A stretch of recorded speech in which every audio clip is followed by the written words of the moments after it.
Le code est dorénavant directement visible sur le portail web, avec notamment un moteur de recherche dans le code extrêmement puissant. TFS supporte deux technologies pour le contrôle de code source. TFVC, qui est le support de contrôle de code source natif de Microsoft, et Git. La nouveauté depuis TFS 2013 est le support de Git.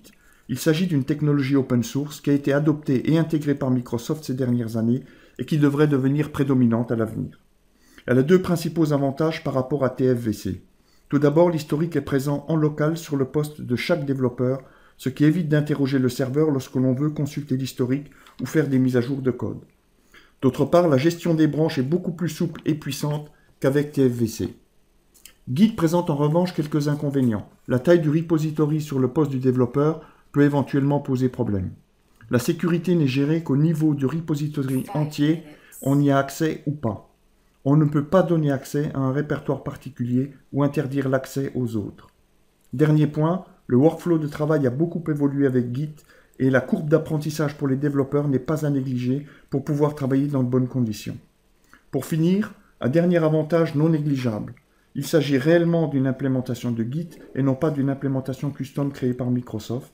Et grâce à cela, tous les outils qui supportent Git peuvent travailler avec TFS, ce qui l'ouvre à des développements avec des technologies non Microsoft, Linux, Mac, iOS, Android, PHP, etc.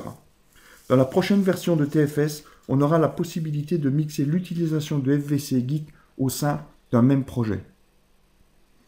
Nous allons maintenant développer les fonctionnalités demandées par le métier, à savoir la division et la multiplication. Nous avons choisi pour cela une approche TDD, Test Driven Development, et nous commençons par coder les tests avant d'écrire l'implémentation pour valider que la division et la multiplication fonctionnent comme prévu.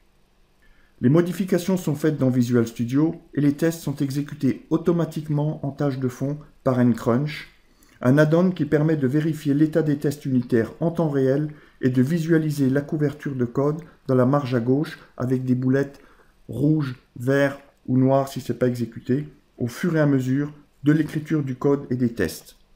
Ceci permet donc de vérifier à tout moment que l'application fonctionne correctement et que le code est couvert.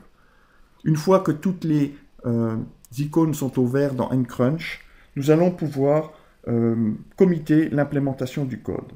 Le point important à voir est que comme nous avons choisi d'utiliser Git, ce commit est fait en deux étapes. Première étape, un commit local sur la machine du développeur, avec, comme d'habitude, l'entrée des commentaires. Et dans une seconde étape, un push vers le serveur TFS, où on envoie tous les commits en une seule fois. Attention, tant que le push n'a pas été fait, le code n'est pas disponible sur le serveur distant.